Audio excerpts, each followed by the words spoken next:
A father systematically raped his 6-year-old daughter. Doctors documented 2 anal tears.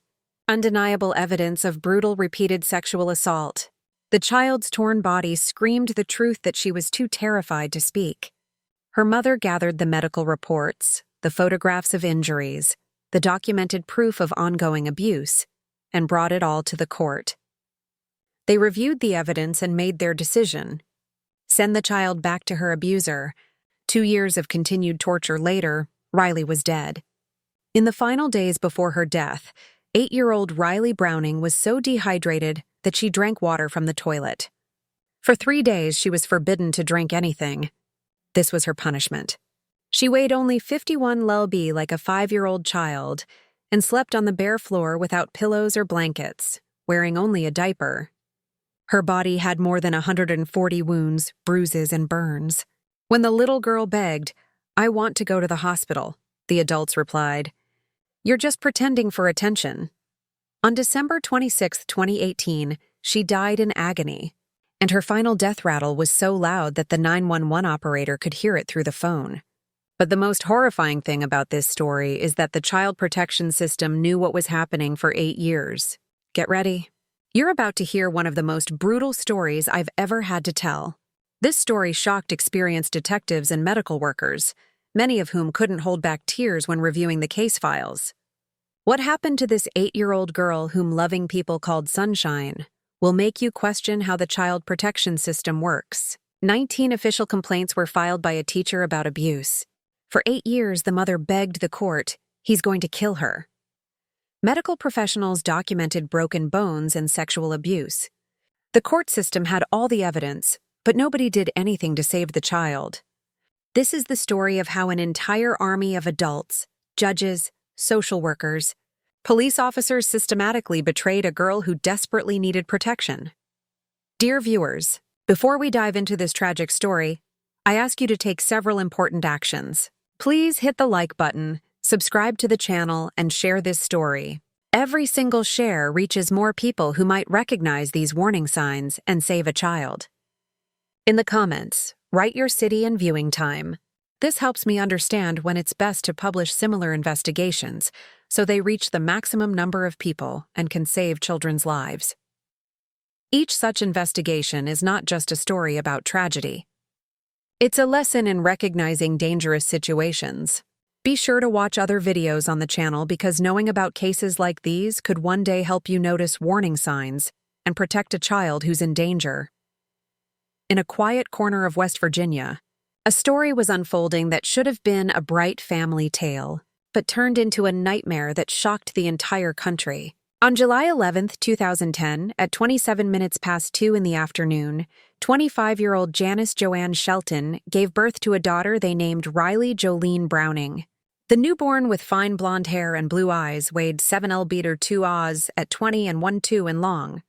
When her mother first held the baby in her arms, with the afternoon sun reflecting off her delicate hair, a nickname came to mind that would stay with her daughter until the tragic end: Sunshine. Already at discharge from the hospital that same evening, the girl was dressed in a tiny purple dress. This color would become her favorite for her entire short life, and she would be buried in a Rapunzel dress of this shade 8 years later. From her first months of life, it was clear this was a special child. She developed by her own rules. Instead of normal crawling, she would get up on her hands and feet with her bottom raised and move across the floor in a spider way. Her first word was "mama," not the usual baby babbling, and at 9 months old, the little girl confidently stood up, taking 3 first steps straight into her loving mother's arms. This was the idol of early childhood. A happy girl who slept well, ate with appetite, and rarely cried. As she grew, her light hair took on a strawberry blonde shade that went so well with her blue eyes.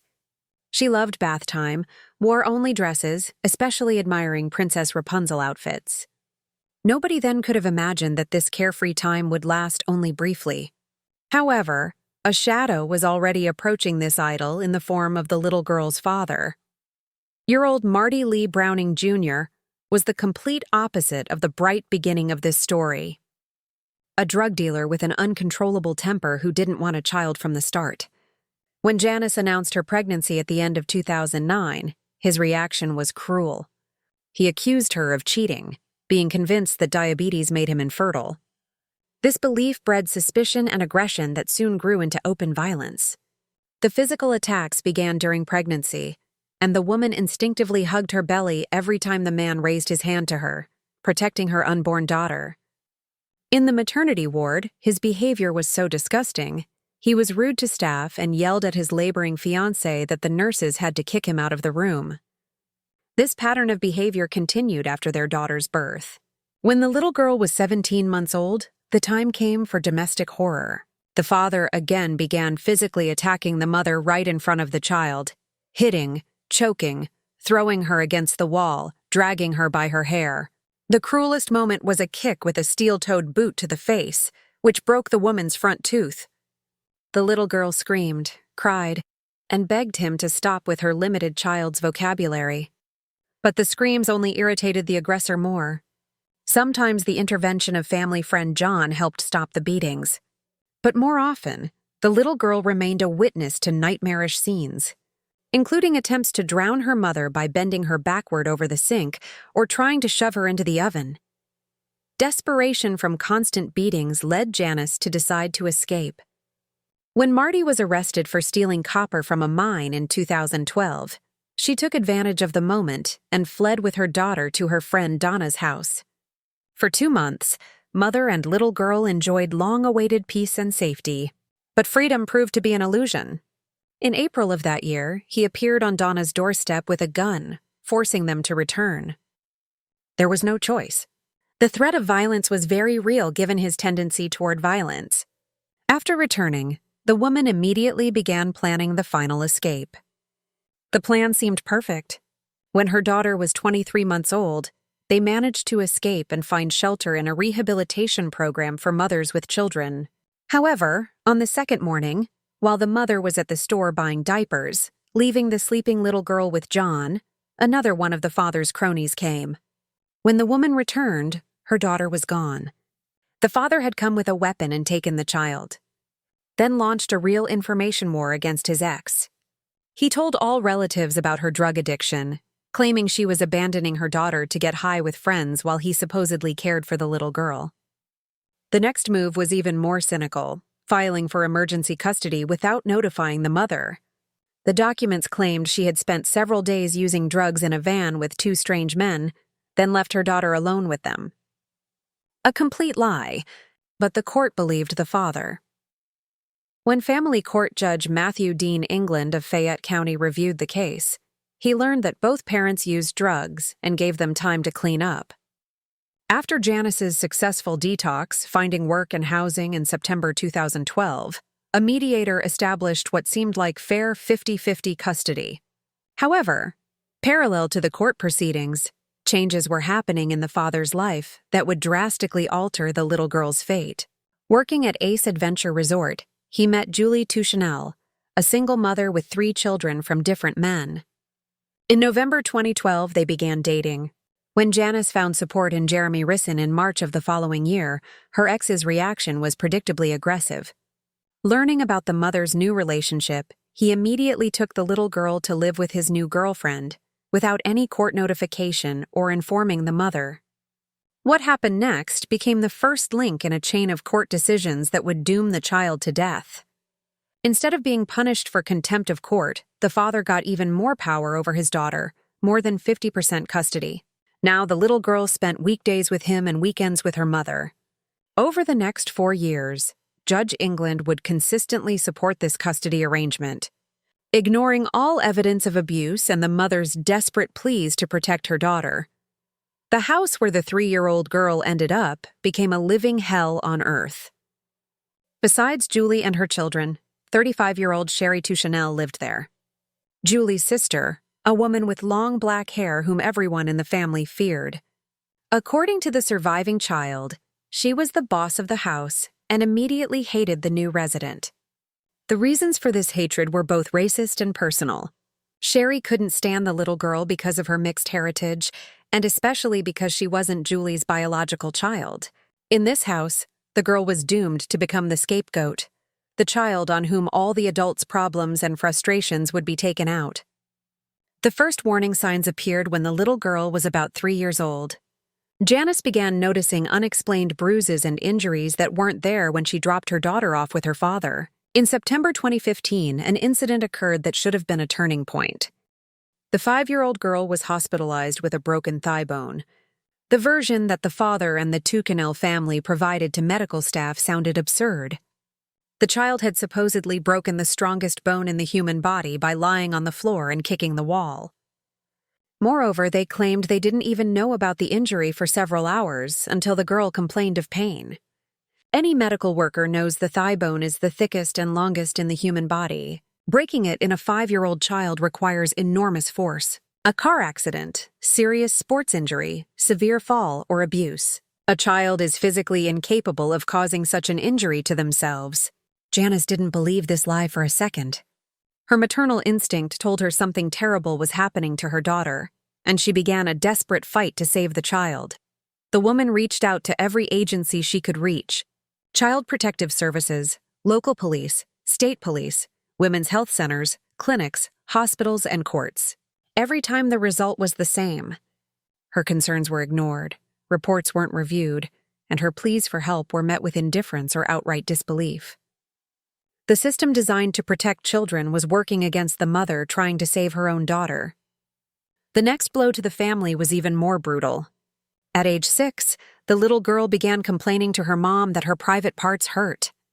Gradually feeling safe next to her mother and grandmother, the girl confessed that her father was sexually abusing her. This news shook Janice to her core. She immediately took her daughter to a local clinic where a medical examination confirmed her worst fears. The child had 2 anal tears, one at the 10-wad position, another at 1 wine. The physical evidence was undeniable, but the justice system failed them again. The woman filed for emergency custody, and the next few weeks became the only bright period in the girl's life in recent years. She didn't have to return to the house of horrors. Feeling safe enough, the little girl confided another terrible secret to her mother. It was Sherry who beat her back with a belt, leaving those horrifying marks for which Jeremy was unfairly blamed. Armed with medical evidence and her daughter's testimony, Janice again reached out to every possible agency: Child Protective Services, women's centers, and directly to Judge England in the county family court. She was sure that now, having undeniable evidence of sexual abuse, the system would finally protect her child. Reality was even more cruel. None of those who could and should have helped took any action. Medical reports were ignored.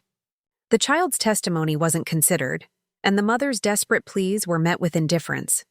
Meanwhile, a parallel drama was unfolding at school that could have saved the girl's life. Attending public school in kindergarten and part of 1st grade, the little girl demonstrated signs of abuse to educators every day. Teachers, especially PE teacher Carrie Celebrity, witnessed the ongoing nightmare and didn't remain indifferent. Miss Celebrity was a real fighter for the child's rights. During the girl's time in school, she filed 19 official reports of suspected abuse, 19 attempts to save a life that went unnoticed by the system. She called and made reports at least once a week. Seeing how the little girl desperately clung to adults at school, she would grab onto me, hug around my waist, and wrap her legs around my legs. She'd say, "I love you. Could you be my mommy?" It was completely obvious she desperately wanted to stay at school. The teacher remembered the only place where the child felt safe. Even more alarming were signs of chronic starvation. If school provided something nutritious, mashed potatoes with gravy, the girl would lick the tray completely clean, eating every crumb. At the same time, the father and Tuchinel family claimed she had an eating disorder and asked staff not to feed the child at all. But the little girl herself begged cafeteria workers for extra food, openly telling them they don't let me eat at home. Friends, if what you've heard so far has shocked you as much as it has me, pause and check. Are you subscribed to the channel and are notifications turned on? Statistics show that many regular viewers still aren't subscribed even though they regularly watch these stories. Why is this critically important? Because each such investigation can prevent the death of an innocent child. When parents, teachers, and caring people learn to recognize warning signs like Miss Celebrity, who fought for the girl's life, we get a chance to intervene and save a child. Share this video right now on your social media. Perhaps your share will help someone notice similar danger signs and protect a child who's in trouble at this very moment. The story continues, and it becomes even more shocking. When the number of complaints from school reached a critical level, the father and his new family found a simple solution to the problem. At the beginning of 2017, they pulled all the children out of public school under the pretext of homeschooling, eliminating the only people who could protect the little girl. From this moment, real hell began for the girl. Deprived of the protection of the school environment, she found herself completely at the mercy of her torturers. Testimony from one of the children who managed to survive in this house of horrors revealed systematic abuse that continued for months. Thirst became an instrument of torture. Her punishment was that she wasn't allowed to drink anything for 3 days. I caught her several times drinking from the toilet. She was so tormented by thirst, the witness recalled. Hunger became constant torment. Sherry allowed only 1 sandwich per day, cut into small pieces. A humiliation designed to break the child's spirit. Sleeping on the bare floor in just a diaper without pillows or blankets became the norm. Physical punishments included beatings with various objects: wooden sticks, spoons, spatulas. Once in front of guests, Sherry poured a milkshake over the girl's head, demonstrating complete contempt for the child's human dignity. But the cruelest was psychological isolation. At home, we weren't allowed to talk to her. If someone talked, they lost their phone for months. In the car, she was specifically seated separately from other children, so no one could communicate with her. Educational abuse completed the picture. Her place was standing in the hallway, not touching the walls. If she touched the wall, she walked the hallway all day. She was forbidden to speak or go to the bathroom. Parallel to the physical and psychological torture, medical abuse was occurring that experts would later call medical child abuse. By the time of her death, the little girl was forced to take 7 powerful medications simultaneously. An unheard of burden for a tiny 51 lb body. The list of medications read like a psychiatric pharmacy catalog. Risperidone for aggression and mood disorders, citalopram for anxiety and depression, valproic acid as an anticonvulsant, Vivance and clonidine for attention deficit disorder, trazodone as an antidepressant, and naltrexone, which blocks opioids. Dr. Joan Phillips, an expert on child abuse with 22 years of experience, was shocked. In her entire pediatric practice, she had never seen a child of that age on such a quantity of psychiatric medications. All these medications were prescribed solely based on information provided by caregivers, which contradicted school reports of no behavioral problems. Meanwhile, the mother continued her desperate fight to save her daughter. On her daughter's birthday weekend in July 2018, Janice tried to contact the father to arrange a visit. The phone was silent. Going to the last known address, the woman found a completely abandoned house. In panic, she reached out to Child Protective Services with a desperate plea. "I don't know where my daughter is." The system failed again. Every agency sent her to the next one. Nobody wanted to take responsibility for searching for the missing child. Meanwhile, the blended family of 7 had moved to a tiny rental house at 468 Park Street in Oak Hill, never registering their new address with the court or notifying the mother of her daughter's location. Janice continued filing complaints and reports to every possible agency, insisted on court hearings, begging to be granted full custody after her daughter reported sexual abuse. Each attempt was met with indifference or direct opposition from the system. The climax of this judicial arbitrariness was Judge Matthew England's reaction to the mother's desperate pleas. He dismissively treated the woman, stating he was tired of her constant filings, and added, "If I gave her to your custody and something happened and she died, it would be my fault." Then he banned filing any further complaints, threatening, "If you file anything else in my court, I'll put your daughter in state custody and make sure you never see her again. Stop before you destroy what you have." The woman didn't know she had already seen her daughter for the last time a year ago. Dear viewers, I want to ask you an important question. Please write in the comments, what would you do in this situation? If you were in Janice's place, facing a system that refuses to listen, what steps would you take? Perhaps you have legal knowledge, connections with advocacy organizations, or experience with similar situations. Your comment could become a lifeline for someone who is going through the same nightmare right now. Maybe your advice will help another desperate parent find a way out when all doors seem closed. Every idea, every suggestion, every shared experience could save a child's life. Write in the comments. Together, we are stronger than any indifferent system. In the final days of December 2018, the girl became very ill. 3 to 4 days before her death, she couldn't get out of bed. The surviving child testified, "I didn't see anyone bring her food, water, or medicine during this time." On Christmas, the little girl was so sick that she wasn't even interested in presents.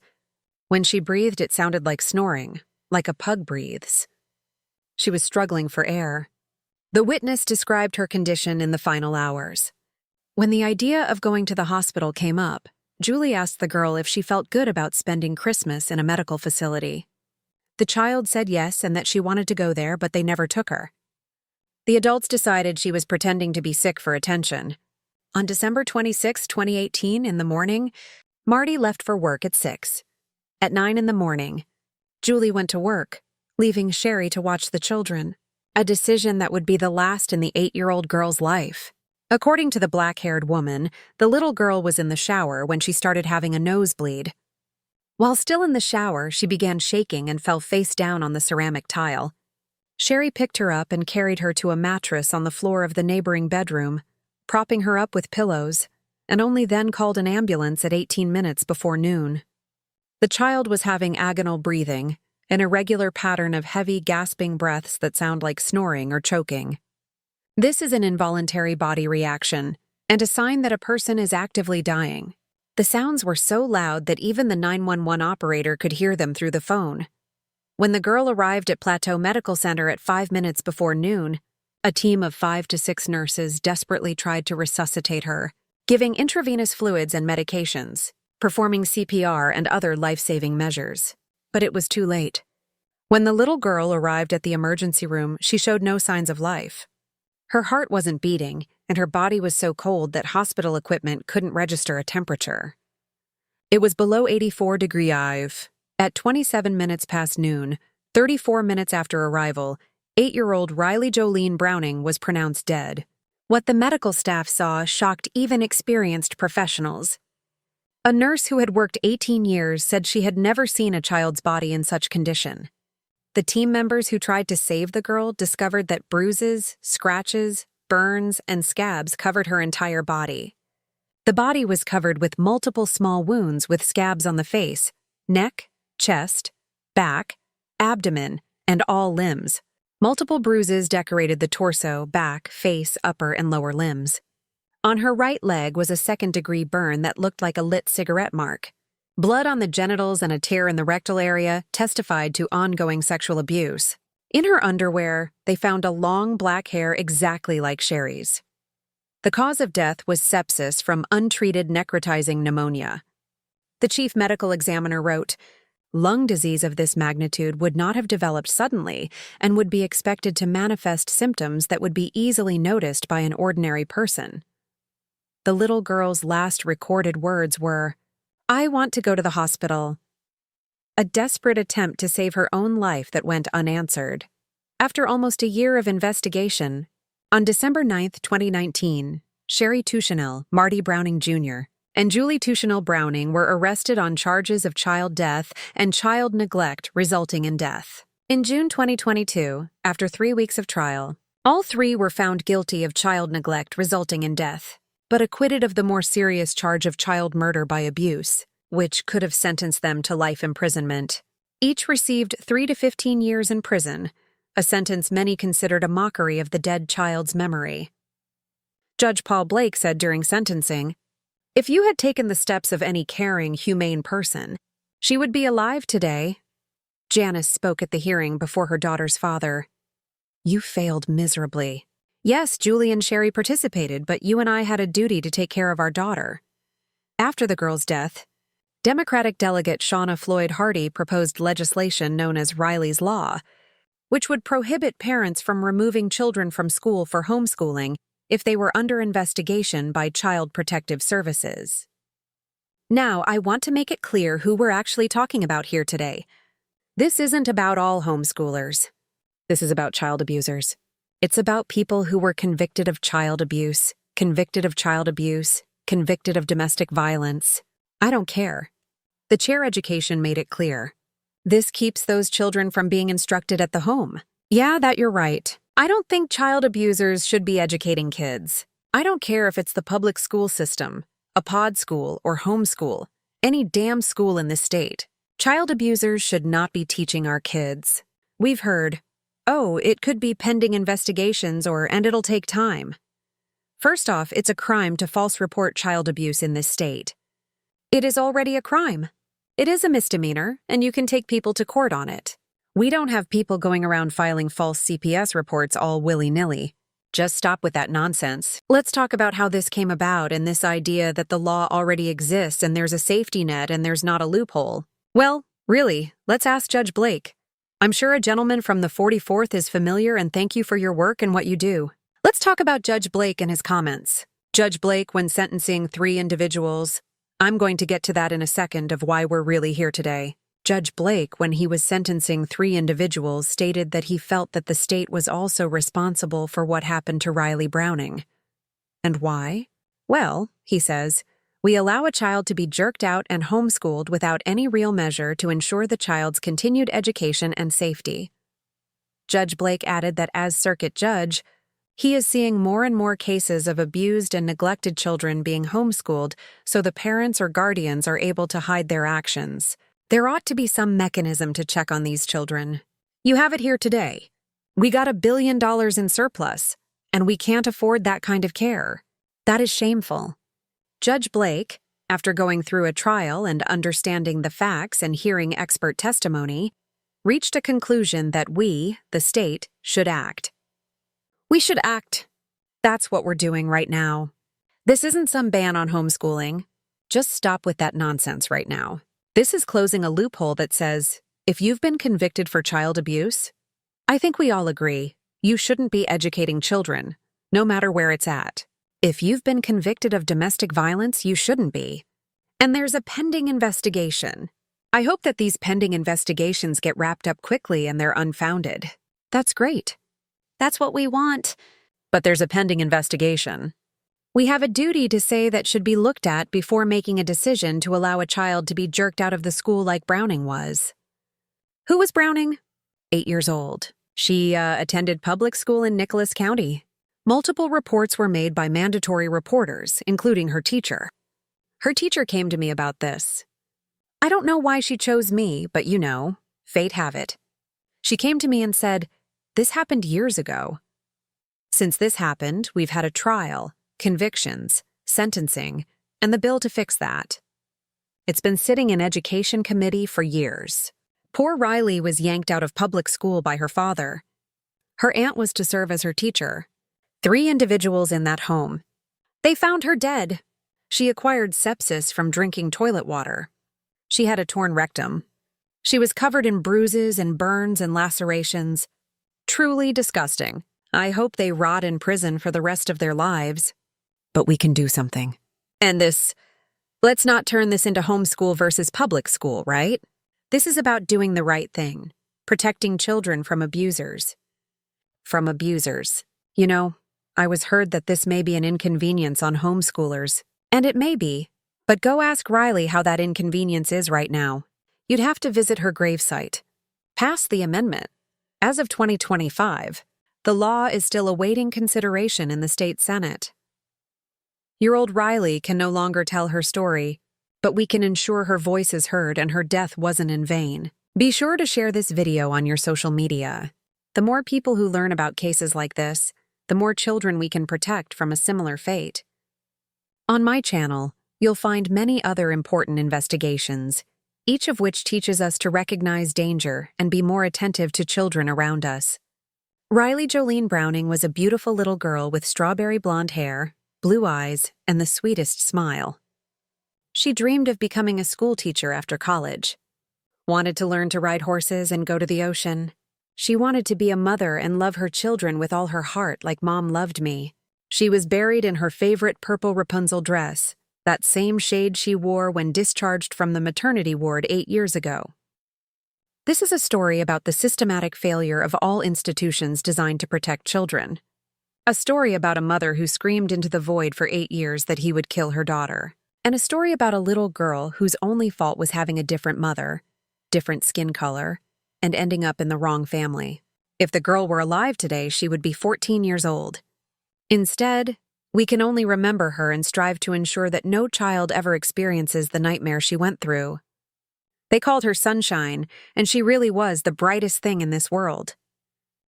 A wedding day that won't be celebrated. I will never get to meet my first great-grandchild from my first grandchild from my first child. These are the scars he has left on the hearts of everyone that has loved my granddaughter. My ladybug. As Charlotte's family had to see with their own eyes, and as her godmother described, that adorable happy face that we all just watched on the screen for the last 15 minutes was, it was just so bruised and so swollen that she was almost unrecognizable. And the way that you would know it was her was from all the curly blonde hair poking out. And it was truly a gift that her family donated her organs so that other people could live. No one can ever begin to understand how it is humanly possible for a grown man, even if he's a boy on the inside. He is in the body of a grown man to put his hands on a beautiful little girl who is not quite 3 and 2 years old. Picture a 3-year-old girl in a Batman costume with a pink tiara on her head, laughing so contagiously that everyone around her starts smiling. Picture her running toward you with open arms, screaming with joy. Now picture that same little girl with a shattered skull, every single rib broken, her tiny body covered with cigarette burns, bruises from adult fingertips, marks from systematic beatings. A small body turned into a map of human cruelty, crying quietly at night from pain while nobody hears her. Picture a mother who should protect her child at any cost, but instead chooses a man who turns her daughter's life into hell. A mother who sees bruises and burns on her child's body, but makes excuses for them. A mother who will make a choice so shocking that you won't believe your ears. This is a story about how a mother's love can become the cruelest lie. About how a system designed to protect children can fail at the most critical moment.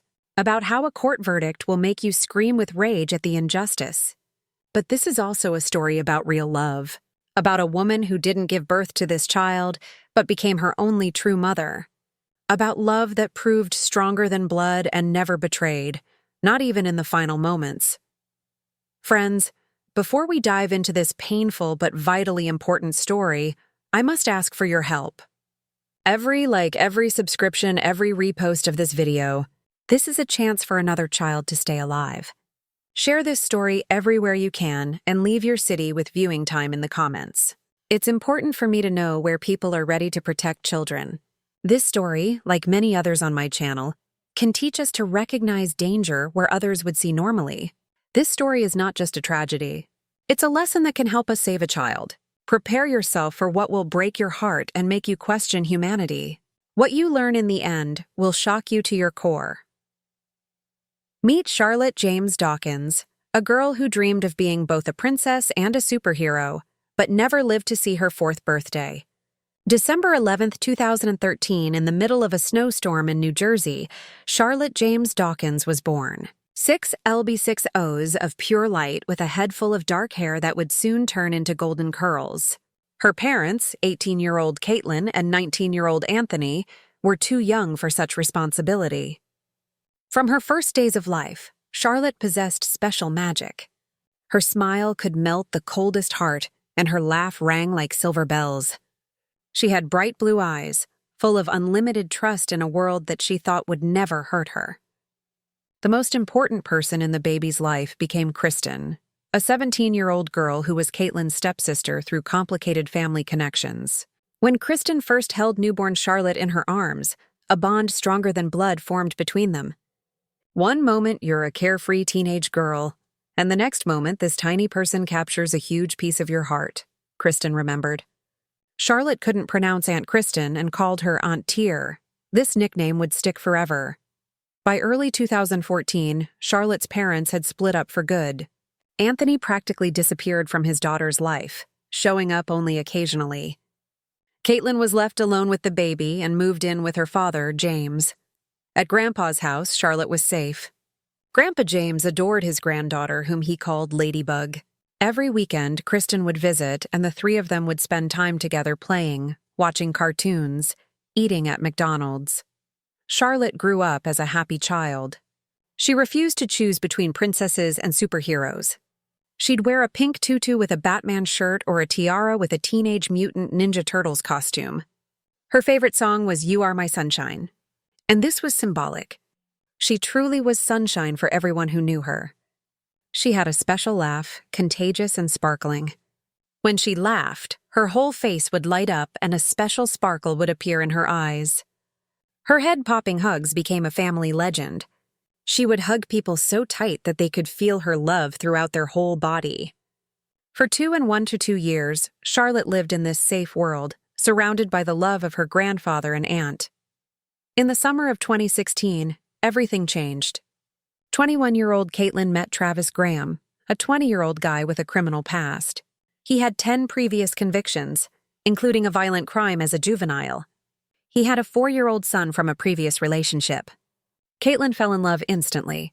Travis seemed perfect to her, a young father who understood what it was like to raise a child. He lived in a townhouse with his parents in a quiet suburb. Within just a few weeks, Caitlin made a fatal decision. She packed up 2-year-old Charlotte's things and moved from the safe home of her grandfather into Travis's house.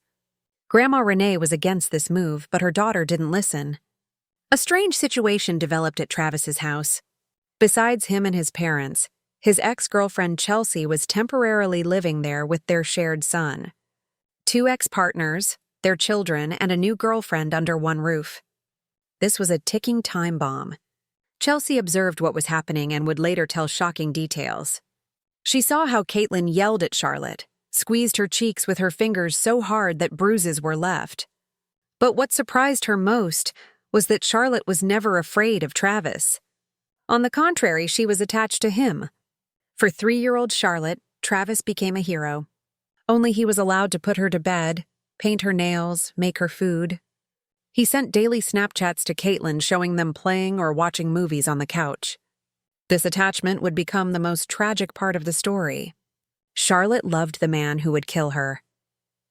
In October 2016, Chelsea got married and moved away, taking her son with her.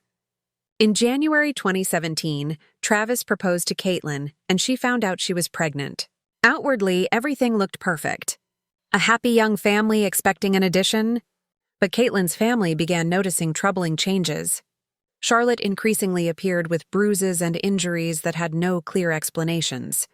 A large wound appeared on her foot that looked like a cigarette burn. Caitlin claimed it was from tight shoes. In January 2017, Grandma Renee noticed a suspicious bruise on Charlotte when she tried to talk to her daughter and threatened to call Child Protective Services. Caitlin made a fatal choice. She cut off all contact with her mother, forbidding her from seeing her granddaughter. January 18, 2017 was the last time Renee saw Charlotte alive. Meanwhile, Travis was sinking deeper into drug addiction. Heroin and Xanax consumed his mind. To get money for drugs, he began committing armed robberies. In February, he robbed a store with a toy gun. A man living with a 3-year-old child was a drug-addicted armed robber. On March 12, 2017, Travis and his mother drove to take his son to his ex-wife in New York. Charlotte was with them. What happened that day became the last desperate cry for help that nobody heard. When they arrived, Charlotte, usually so joyful and energetic, was acting strangely. She still ran to the familiar man crying, "Uncle Blaze!" But when he picked her up, something happened that froze the blood in their veins. Suddenly, the little girl started crying and screaming, "Hurt! Hurt!" pressing her tiny hands to her stomach. Her cry wasn't a childish tantrum. It was a cry of real physical pain, pain that had been torturing her for a week already, but which she couldn't talk about. In that moment, a 3-year-old child was trying to tell the adults what words couldn't say. "I hurt every day. It hurts to breathe. It hurts to live." But the adults only heard the crying of a naughty little girl. Travis's mother casually explained that the child had fallen from a bed. Nobody was alarmed that an active, mobile girl supposedly constantly fell and got injured.